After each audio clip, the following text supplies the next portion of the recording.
जय माता दी। आप सभी को चैत्र नवरात्रि के चौथे दिन की हार्दिक शुभकामनाएं। नवरात्रि के चौथे दिन माँ भगवती के कुष्मांडा रूप की पूजा की जाती है और माँ कुष्मांडा की पूजा करके रोग शोक दूर होने का आशीर्वाद मिलता है, आयु और यश में वृद्धि होती है। देवी कुष्मांडा को अष्टभुजा देवी भी कहा जाता है। कुष्मांडा का अर्थ है कुमड़ा और माँ को बलियों में कुमड़े की बलि सबसे अधिक प्रिय है। प्रिय भक्तजनों, आज आप जानेंगे माँ कुष्मांडा की संपूर्ण पूजा विधि, शुभ मुहूर्त, प्रिय भोग और मंत्रों के बारे में। आज दिनांक है 22 मार्च, दिन रविवार, और आज चैत्र मास के शुक्ल पक्ष की प्रतिपदा तिथि रात 9:16 पर समाप्त होगी। इसके बाद में पंचमी तिथि प्रारंभ होगी। ब्रह्म मुहूर्त सुबह 4:55 से 5:43 तक रहेगा। सूर्योदय होगा सुबह 6:32 पर। सूर्यास्त होगा शाम 6:34 पर।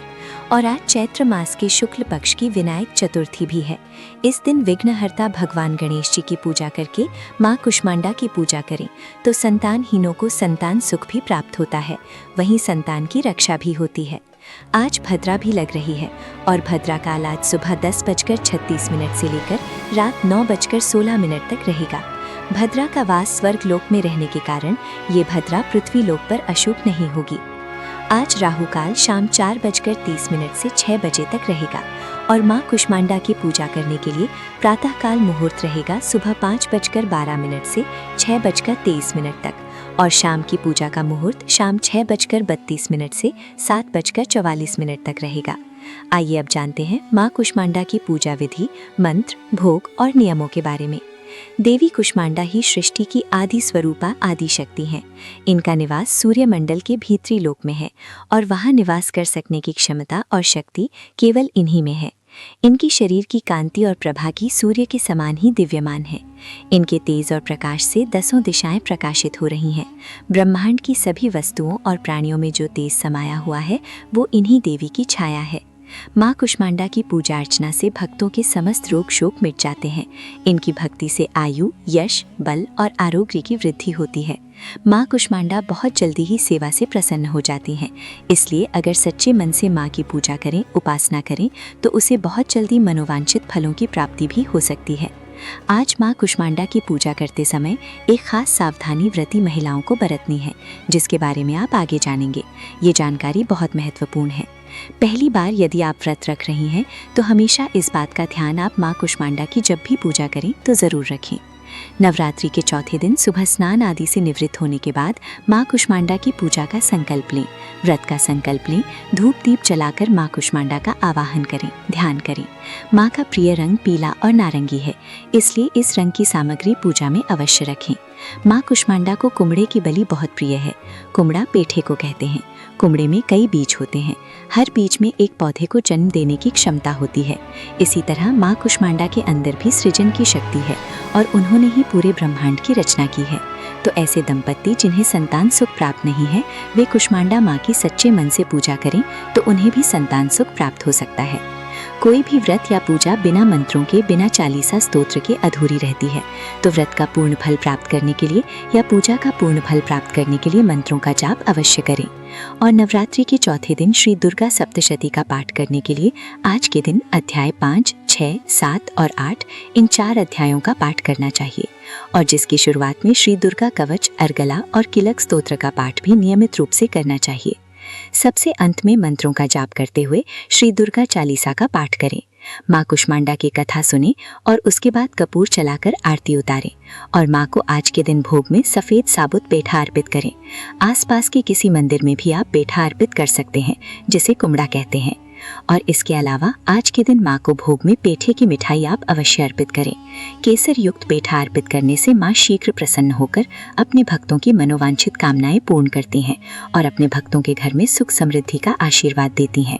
आज के दिन माँ को भोग में मालपुए का और बताशे का भोग भी लगाया जाता है। हर दिन नियम से पान, सुपारी, इलायची का भोग भी माँ को अर्पित करना चाहिए।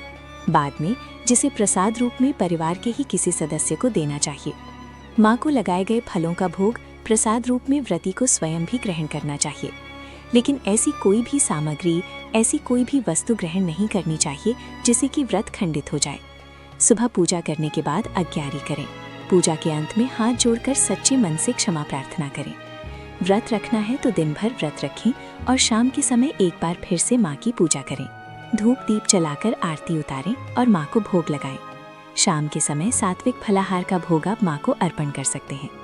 बहुत से भक्त ये प्रश्न करते हैं कि जब नवरात्रि के दिनों में हम व्रत रखते हैं तो फिर अन्न का जैसे कि खीर का या मालपुए का भोग कैसे लगा सकते हैं।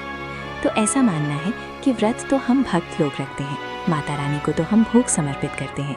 इसलिए नवरात्रि के दिनों में सात्विक भोजन का या फिर खीर का, मालपुए आदि का भोग हम माता को अर्पित कर सकते हैं, क्योंकि व्रत हम माता रानी को प्रसन्न करने के लिए रख रहे हैं। बाकी आपकी श्रद्धा है, आप जैसा चाहें वो अपनी श्रद्धा के अनुसार भी कर सकते हैं। आइए जान लेते हैं माँ कुष्मांडा के मंत्रों के बारे में। जैसा कि आपको हमेशा बताते हैं कि नवरात्रि में हर दिन नियम से नवदुर्गा कवच का पाठ भी करना चाहिए, जो कि इस प्रकार है। प्रथमम शैलपुत्री च, द्वितीयम ब्रह्मचारिणी, तृतीयम चंद्रघंटेति, कूष्मांडेति चतुर्थकम, पंचम स्कंधमातेति, षष्ठम कात्यायनीति च, सप्तम कालरात्रीति, महागौरीति चाष्टमम, नवम सिद्धिदात्री च, नवदुर्गा प्रकीर्तिता। माँ कुष्मांडा की पूजा का मंत्र है ओम देवी कूष्मांडायै नमः। प्रार्थना मंत्र सुरा संपूर्ण कलशम रुधिरा प्लुतमेव च, दधाना हस्तपद्माभ्यां कूष्मांडा शुभदास्तु मे। स्तुति या देवी सर्वभूतेषु माँ कूष्मांडा रूपेण संस्थिता, नमस्तस्यै नमस्तस्यै नमस्तस्यै नमो नमः। प्रिय श्रोताओं, अब आपको उस गलती के बारे में बताने जा रहे हैं जो कि आपको आज के दिन करने से बचना चाहिए, क्योंकि अगर ऐसा हुआ तो आपका व्रत खंडित भी हो सकता है और माँ कुष्मांडा नाराज भी हो सकती हैं। खासकर महिलाओं को आज के दिन ध्यान रखने की आवश्यकता है कि आज के दिन आप अपने हाथ से चाकू लेकर एक भरा पूरा गोल कद्दू या पेठा ना काटें। अगर आप कुमड़े का भोग यानी पेठे का भोग माँ को अर्पण करना चाहते हैं तो साबुत पेठा अर्पित कर सकते हैं। इसके अलावा कद्दू, पपीता, पेठा, नारियल, खरबूजा, तरबूज, गोल वाली लौकी और खीरा, इस तरह की सभी जो भी खाद्य सामग्री हैं, जो भी फल सब्जियां हैं, वो गर्भ के स्वरूप भी मानी जाती हैं और इस स्वरूप के कारण ही इनमें कुष्मांडा माता का वास होता है। ऐसे में महिलाओं को और ख़ास तौर पर गर्भवती महिलाओं को या जो संतानहीन महिलाएं हैं, उन्हें ऐसे फलों को या ऐसी सब्जियों को खुद से आज के दिन नहीं काटना चाहिए। व्रत वाले दिन देवी पूजा के समय तो आपको ये काम करने से बिल्कुल बचना चाहिए। ऐसे में इन फलों को काटने या फोड़ने के लिए आप परिवार के किसी अन्य पुरुष सदस्य की सहायता ले सकते हैं। उनसे इन फलों पर एक चीरा लगवा सकते हैं या उनसे कटवा सकते हैं, या फिर दुकान से लाते समय आप दुकानदार से ही इसके टुकड़े या फिर चीरे लगवाकर घर लेकर आएं। आज के दिन माँ कुष्मांडा की पूजा करने के लिए अगर आप सब्जी बना रहे हों, घर के लिए सब्जी बना रहे हों, तो ध्यान रखें कि खुद से इस तरह की कोई भी फल या सब्जी काटने से आप जरूर बचें। बाकी ये जो नियम है ये लोगों की अपनी अपनी धारणाएं हैं, इसलिए अगर आपने गलती से ऐसा कोई काम कर भी लिया है तो सच्चे मन से आप माँ से क्षमा प्रार्थना कर सकते हैं, ताकि आपके मन में कोई भी भय ना रहे। ये थी आज की जानकारी। माँ कुष्मांडा की कथा और श्री दुर्गा सप्तशती के सभी पाठ भी सुने जा सकते हैं। अगर आपको सुनना पसंद हो तो इन कथाओं को जरूर सुनिएगा।